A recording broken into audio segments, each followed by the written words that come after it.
Замок Вавель или Вавельский замок – главная достопримечательность Кракова. Расположенный на высоком берегу Вислы архитектурный ансамбль «Вавель» включает в себя Королевский замок, Кафедральный собор и систему замковых укреплений.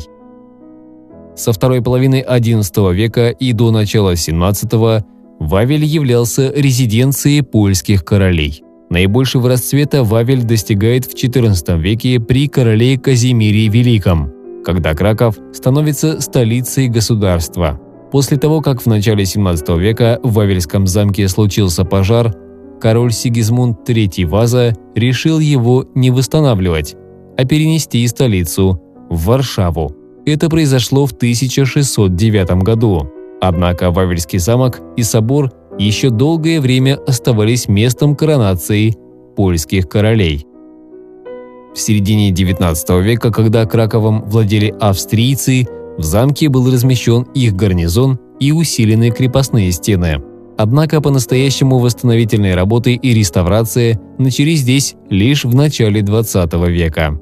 В 1930 году Вавель вновь становится парадной резиденцией главы государства, а в части его помещений размещается Национальный музей. Во время Второй мировой войны в замке располагалась резиденция немецкого генерал-губернатора.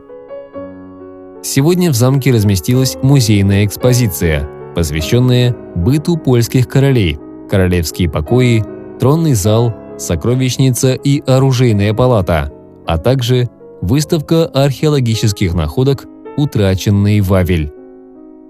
На входе в замок перед парадными воротами установлен памятник национальному герою Польши, предводителю восстания 1794 года Тадеушу Костюшко, а прямо за ними памятник Иоанну Павлу II, который долгое время был епископом Вавельского собора.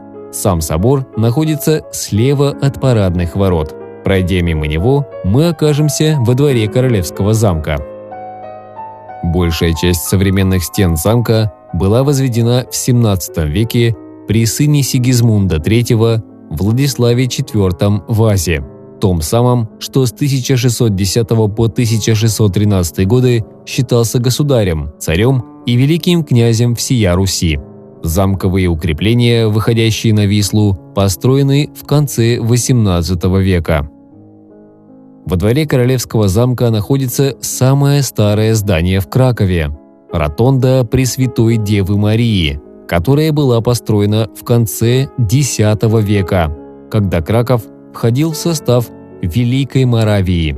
Развалины ротонды были обнаружены в 1914 году польским архитектором Адольфом Шишко-Богушем во время реставрационных работ Вавеля.